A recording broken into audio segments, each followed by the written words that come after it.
MG Kailis Group evolved in the 1960s and is a major marine company that was involved in shipbuilding to build their own vessels, to build their own trawlers, pearling boats, tuna vessels, and actually operated, caught and processed and exported all their produce as such.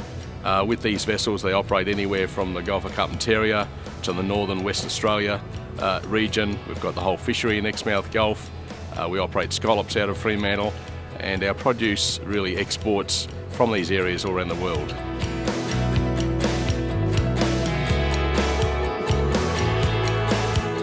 The operating conditions of a trawler in general, as I describe, is like a truck going uphill non-stop.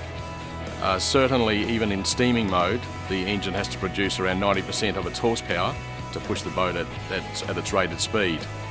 With my experience running mineral oil in trawlers and commercial vessels, in the early days we used to actually change oil at 100 hours intervals. With the change to Delvac 1, where we attained operation hours initially at up to 1,000 hours, then to 2,000, to 3,000 and beyond, this obviously was a vast technological breakthrough, and the ongoing savings were exceptional, as anyone would understand.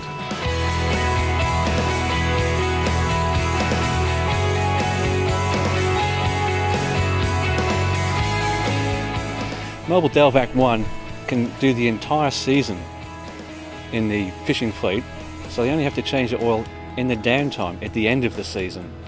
This has great advantages to Kailis and makes their business more profitable and sustainable.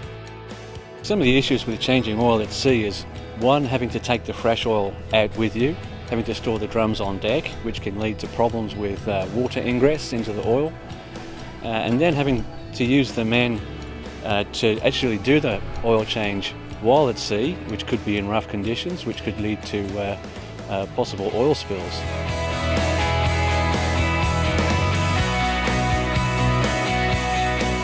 Dollars missing out on, well, a mark can be a mark. You don't know how big the actual marks are until such time as you actually fish it. Dollar value, you could miss out on a lot just because you had to stop to do a service.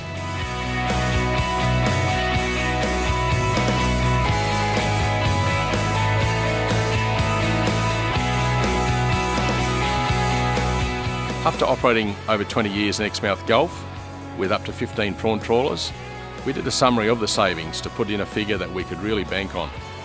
The total was around 160,000 per annum, and this was the accumulated savings of all the areas that we looked at, with extended oil drains, not having to store oil, not having to service with paying people to do the servicing, not having to dispose of oil, and the extended engine life. We also noted from testing that we got up to 3% fuel saving in most cases.